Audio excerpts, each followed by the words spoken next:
ఐబొమ్మ రవి ఏ తప్పు చేయలేదా?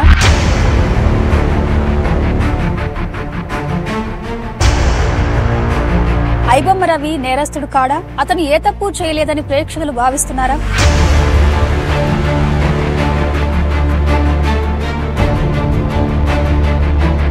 సోషల్ మీడియాలో రవి పైన వెల్లువెత్తుతున్న ప్రశంసలను చూస్తుంటే అదే అభిప్రాయం కలుగుతుంది.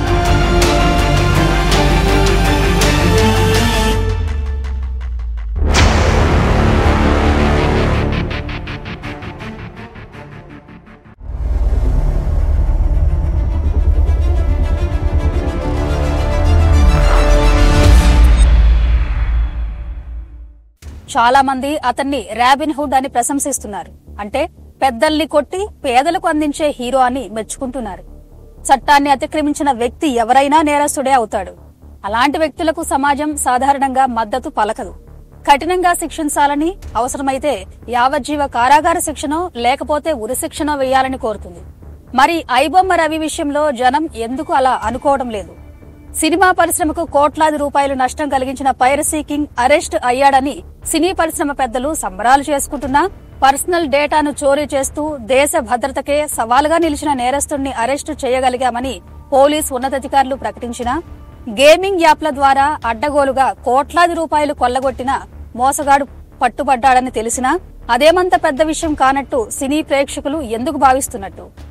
రవి పూర్వపరాల గురించి, పైరసీ మూలాలను గురించి కొత్త విషయాలు బయటకొస్తున్నా దర్యాప్తు సంస్థలకు కావలసినంత పబ్లిక్ సింపతి రావడం లేదు.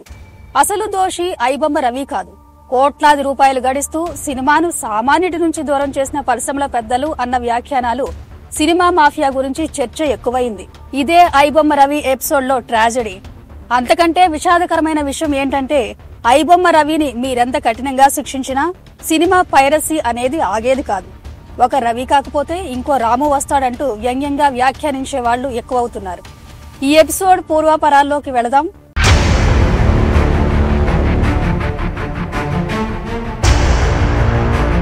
November 14, 2025 cinema piracy website iBomma నిర్వాహకుడు ఇమ్మడి రవిని హైదరాబాద్ సైబర్ క్రైమ్ పోలీసులు అరెస్టు చేశారు. కొంతకాలంగా కరేబియన్ దీవుల్లో ఉంటూ ఇతను ఈ వెబ్సైట్ ను నిర్వహిస్తున్నట్టు గుర్తించారు. పక్కా సమాచారంతో ఫ్రాన్స్ నుంచి తాజాగా హైదరాబాద్ వచ్చిన నిందితుడిని కూకట్పల్లిలో అతని ఇంటి వద్ద పోలీసులు అరెస్టు చేశారు. హైదరాబాద్ సిపి సజ్జనార్ ఓ ప్రెస్ మీట్ ద్వారా ఈ అంశాన్ని ప్రకటించారు. ఈ ప్రెస్ మీట్ లో పోలీస్ అధికారులతో పాటు చిరంజీవి, నాగార్జున, రాజమౌళి, సురేష్ బాబు, దిల్ రాజ్ వంటి సినీ పెద్దలు కూర్చోవడంతో ఈ విషయానికి ఎక్కువ ఫోకస్ వచ్చింది. నిందితుడిని ఎంత చాకచక్యంగా వలపన్ని పోలీస్ శాఖ పట్టుకుంది. సిపి చెబితే పైరసీ సమస్య సినిమా పరిశ్రమను ఎంత దారుణంగా దెబ్బతీస్తుందో పరిశ్రమ పెద్దలు చెప్పుకొచ్చారు. ఈ అరెస్టుకు ముందు నెల రోజుల క్రితం కొన్ని సంఘటనలు చోటు చేసుకున్నాయి.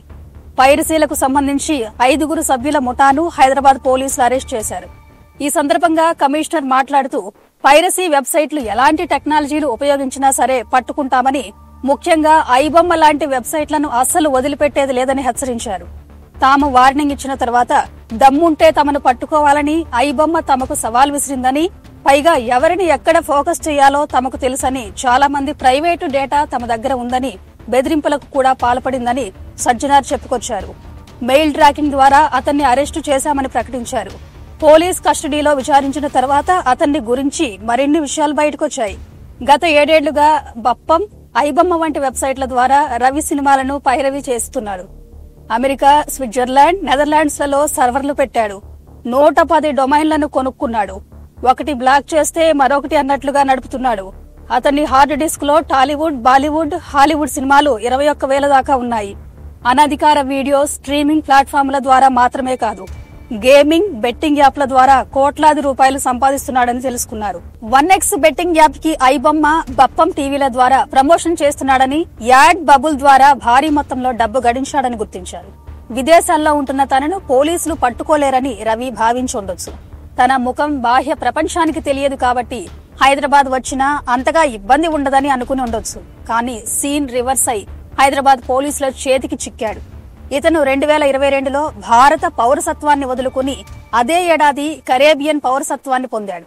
హైదరాబాద్, వైజాగ్లలో ఉన్న తన ఆస్తులన్నిటినీ అమ్మేసుకుని వెళ్లిపోవాలని ఓ రియల్ ఎస్టేట్ సంస్థతో ఒప్పందం కుదుర్చుకుని ఇక్కడికి వచ్చి ఊహించని విధంగా దొరికిపోయాడు. అతని వ్యక్తిగత జీవితంలోనూ గందరగోళం ఉంది. 2 భార్యలకు విడాకులిచ్చాడని, రెండో ఆమె సెటిల్మెంట్ వ్యవహారం నడుస్తోందని కొందరు చెబుతుంటే విడాకులయ్యింది ఒక్కసారి అంటున్న వాళ్లు ఉన్నారు. బీఎస్సీ, ఎంబీఏ చదువుకున్న రవి సాఫ్ట్వేర్ రంగంలో నిపుణుడు. కొన్ని కంపెనీలు పెట్టి నడపలేక మానేశాడు. పైరసీ సినిమాలు చూసే అలవాటు ఉండటంతో, దానికి తోడు హ్యాకింగ్ రంగంలో దిట్ట కావడంతో పైరసీ మార్గాన్ని ఎంచుకున్నాడు. అటు సినీ నిర్మాతలకు, ఇటు ఓటీటీలకు చుక్కలు చూపించిన అతిపెద్ద పైరసీ నిర్వాహకుడిని అరెస్ట్ చేయడం విన్నింగ్ టాస్క్ గా పోలీస్ శాఖ ఊపిరి పీల్చుకుంటోంది. పైరసీకి పూర్తి స్థాయిలో అడ్డుకట్ట వేయడానికి పెద్ద ఎత్తున చర్యలకు సిద్దమవుతున్నట్టు ప్రకటించింది. రవి అకౌంట్లో ఉన్న 3 కోట్లను పోలీసులు ఫ్రీజ్ చేశారు. ప్రజల నుంచి సేకరించిన డేటాతో అతను ఏం చేశాడు, డార్క్ వెబ్లకు విక్రయించి సొమ్ము చేసుకున్నాడా అని శోధిస్తున్నారు. సినిమా పరిశ్రమకు కలిగిన నష్టం కంటే ఇది చాలా పెద్దదని చెబుతున్నారు. ఇక సినిమా రంగం విషయానికొద్దాం. ఐబొమ్మ రవి పైరసీ వల్ల సినిమా పరిశ్రమకు 24,000 కోట్ల నష్టం వాటిల్లిందని సినిమా పెద్దలు ప్రకటించారు. ఏ లెక్కన ఈ అంచనాలకు వచ్చారని ప్రేక్షకులు ప్రశ్నిస్తున్నారు. హిట్ సినిమాకు, ఫ్లాప్ సినిమాకు ఒకే రకంగా అట్టహాసంగా ప్రచారం చేయడం, బెనిఫిట్ షోల పేరుతో టికెట్ ధరలు భారీగా పెంచి జనాల అభిమానాన్ని క్యాష్ చేసుకోవడం వంటి అంశాలను ముందుకు తెస్తున్నారు. ప్రతిదీ పాన్ ఇండియా సినిమానేనా? హీరో హీరోయిన్ల మార్కెట్లతో సంబంధం లేకుండా ఎందుకు అంత ఖర్చు పెడుతున్నారు? బడ్జెట్ నియంత్రణను ఎందుకు పాటించడం లేదు అని నిర్మాతలను ప్రశ్నిస్తున్నారు. లైట్ బాయ్ నుంచి డైరెక్టర్ వరకు ఎంతో మంది పరిశ్రమ పైన ఆధారపడి జీవిస్తున్నారని, ఒక వ్యక్తి అందరి కష్టాన్ని దోచుకోవటం ఏమిటనే సినిమా పెద్దలు ప్రశ్నిస్తుంటే, సినీ మాఫియా గురించిన అంశాలను ప్రేక్షకుల ముందుకు తెస్తున్నారు. సామాన్యుడిని సినిమా థియేటర్లకు రాకుండా చేసిందెవరు? సింగిల్ స్క్రీన్లలో మేం పెట్టిన ధరలకు చూడగలిగితే చూడండి, లేకపోతే ఓటీటీల్లో చూసుకోండి అన్న తీరుగా వ్యవస్థను పూర్తిగా మార్చేసింది ఎవరు అని ప్రశ్నిస్తున్నారు. సినిమా పంపిణీలో వస్తున్న నష్టాలను తట్టుకోలేక డిస్ట్రిబ్యూటర్లు థియేటర్లను నడపలేక యజమానులు చతికిల పడిపోతే, సినిమా నిర్మాణ వ్యయాన్ని, రెమ్యునరేషన్లను విచ్చలవిడిగా పెంచడానికి కారకులెవరో పరిశీలించుకోమని చెబుతున్నారు. 5-6 వ్యక్తుల చేతుల్లో ఇండస్ట్రీ బందీ అయిపోవడం, వారే పరిశ్రమ మొత్తాన్ని శాసిస్తున్నారని స్వయంగా సినిమా రంగంలో వాళ్లు విమర్శించడం నిజం కాదా? సాహసించి ఎవరైనా మంచి సినిమా తీసినా వాళ్లకు థియేటర్లు దొరకడం కష్టం కావడం, ఈ పెద్దలు డిస్ట్రిబ్యూషన్ చేస్తే తప్ప సినిమా బయటపడలేని పరిస్థితికి ఉండడం యథార్థం కాదా అని అడుగుతున్నారు. ఇప్పుడు సామాన్యులు సినిమాకెళ్లే పరిస్థితి ఉందా? 2 పిల్లలున్న కుటుంబం సినిమాకు వెళితే 2,000 దాకా ఖర్చులను భరించక తప్పడం లేదు. టికెట్ల ధరలు ఆకాశాన్నంటాయి. థియేటర్లో అమ్మే పాప్కార్న్, కూల్ డ్రింకుల ధరలు గోబ్యాక్ గుయ్యమనిపించేలా ఉంటున్నాయి. ఈ పరిస్థితుల్లో సినిమా విడుదలైన కొన్ని గంటల్లోనే అది పైరసీ రూపంలో ప్రత్యక్షమవుతోంది. డబ్బు ఖర్చు లేకపోవడం, రాను పోను శ్రమ తగ్గడంతో పాటు అందుబాటులో ఉండటం వల్ల అన్ని వర్గాల ప్రజలు పైరసీ సినిమాలు చూడడానికి అలవాటు పడుతున్నారు. అలాంటి వాళ్లందరికీ ఐబొమ్మ రవి రాబిన్ హుడ్ కావడంలో ఆశ్చర్యం లేదు. నిజంగా సినీ పరిశ్రమ మేలు కోరుకునే వాళ్లైతే కోట్లాది రూపాయల రెమ్యునరేషన్ ని ఎందుకు తీసుకుంటారు అని హీరోలను ప్రశ్నిస్తున్నారు. నిర్మాతల బాగోగులను కోరి ఒకప్పటి అగ్ర నటులు ఎన్టీఆర్, ఏఎన్ఆర్ తమ రెమ్యునరేషన్ పైన పరిమితి విధించుకున్నారు. ఇలాంటి సాంప్రదాయం ఇప్పుడు ఎక్కడ కనిపిస్తోంది? పలానా హీరో ఇంత తీసుకున్నాడని తెలిస్తే చాలు, అంతకంటే ఎక్కువ తీసుకోవడానికి మరో హీరో పోటీ పడుతున్నాడు. కొన్ని ఏరియాల్లో పంపిణీ హక్కులను తీసుకుంటున్నారు. ఈ విషయంలో నిర్మాతల మధ్య, హీరోల మధ్య పోటీ పరిశ్రమకు శాపంగా మారుతుంది. ఈ ఎపిసోడ్ లో పోలీస్ శాఖ పైన కూడా కొన్ని విమర్శలు వచ్చాయి. విధుల నిర్వహణలో ముక్కుసూటిగా వ్యవహరిస్తారని పేరు తెచ్చుకున్న సజ్జనార్ సినిమా పెద్దలను పక్కన ఉంచుకుని ప్రెస్ మీట్ నిర్వహించడానికి కొందరు తప్పుపడుతున్నారు.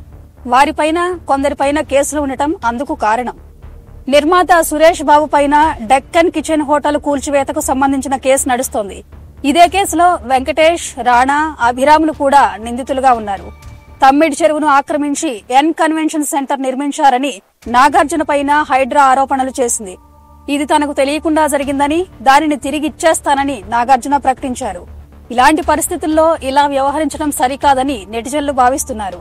ఇకనైనా ఫుల్ స్టాప్ పడుతుందా, లేదంటే ఐబొమ్మ రవి అరెస్టుతో పైరసీ సినిమాలకు అడ్డుకట్ట పడుతుందనేది చెప్పలేమని చాలా మంది సినిమా వాళ్లే వ్యాఖ్యానిస్తూ ఉండటం విశేషం. సినిమా రంగంలోనే ఎక్కువ మంది ఈ సినిమాలు చూడటానికి అలవాటు పడి ఉంటారనడంలో అతిశయోక్తి లేదని, కావాలంటే సినిమా పెద్దల ల్యాప్టాప్లు తెరిచి చూడండి, దొంగలు బయటపడతారని చమత్కారంగా చెబుతున్న వాళ్లు ఉన్నారు. సినిమా రంగంలో వాళ్ల సహకారం లేకపోతే ఈ పైరసీ యథేచ్ఛగా సాగడం సాధ్యం కాదు. రవికి తెర వెనుక మద్దతు ఇస్తున్న వారిని కూడా పోలీస్ శాఖ గుర్తించాలి. అందులో రాజకీయ రంగానికి సంబంధించిన వాళ్లు, ఇతర రంగాల పెద్దలను ఉన్నా విడిచిపెట్టకూడదు. పైరసీ చేస్తున్న వారిని మాత్రమే కాదు, అది చూడడాన్ని నేరంగా ప్రకటించి నిఘా వేసి కేసులు పెట్టి చర్యలు తీసుకోవడం మొదలు పెడితే తప్ప ఆపటం అసాధ్యమన్న మరికొందరు అభిప్రాయపడుతున్నారు. దర్శకుడు రామ్ గోపాల్ వర్మ ఇదే తీరులో స్పందించారు. ధర ఎక్కువగా ఉన్నంత మాత్రాన దోచుకోవడం అనేది ఎలా న్యాయమవుతుంది? బంగారం ధర ఎక్కువగా ఉందని దానిని ఎత్తుకుపోయి పేదలకు పంచేస్తామనడం కరెక్ట్ అవుతుందా అని ప్రశ్నించారు. రవి అరెస్ట్ సినిమా పెద్దలను సంతృప్తి పరిచిందనే మాట వాస్తవం. 600-700 ఖర్చు పెట్టి సినిమా ఎలా చూసేది? అందుకే ఐబొమ్మలో ఫ్రీగా వస్తోందని చూసా అన్నారు సిపిఐ నారాయణ. అది బిగ్ బాస్ కావచ్చు, మరొకటి కాదు. బయట జరిగే ప్రతి పరిణామం పైన తనదైన శైలిలో వ్యాఖ్యానించే నారాయణ ఈ విషయంలోనూ తన అభిప్రాయాన్ని సూటిగా చెప్పేశారు. ఐబొమ్మ రవిని చంపితేనో, జైల్లో వేస్తేనో, లేకపోతే ఉరి తీస్తేనో ప్రయోజనం లేదు. సినిమా మాఫియాను ఉరితీస్తేనే సమాజానికి ఉపయోగం అంటున్నారు. కోట్లు ఖర్చు పెట్టి టికెట్ ధరల కోసం అడుక్కుంటున్నారు. అందుకు ప్రభుత్వం అనుమతులిచ్చి సామాన్యులను దోచుకోవడానికి సహాయం చేస్తోందని ఆరోపించారు. అద్భుతమైన తెలివితేటలున్న రవి అలా మారడానికి వ్యవస్థలే కారణమని, వాటిని సరి చెయ్యకపోతే ఇలాంటి రవిలే మరికొంతమంది పుట్టుకొస్తారని సీరియస్ కామెంట్ చేశారు. తమ విచారణలో రవి పశ్చాత్తాపం చెందాడని, ఇకపైన పైరసీ చెయ్యను అన్నాడని పోలీసులు చెబుతున్నారు. నిజానిజాలు తెలియవు. సినిమా పైరసీ వ్యవహారంలో మరెన్ని కొత్త విషయాలు తెలుస్తాయో, మరెందరి పాత్ర బయటపడుతుందో రాబోయే రోజుల్లో కానీ తెలియదు.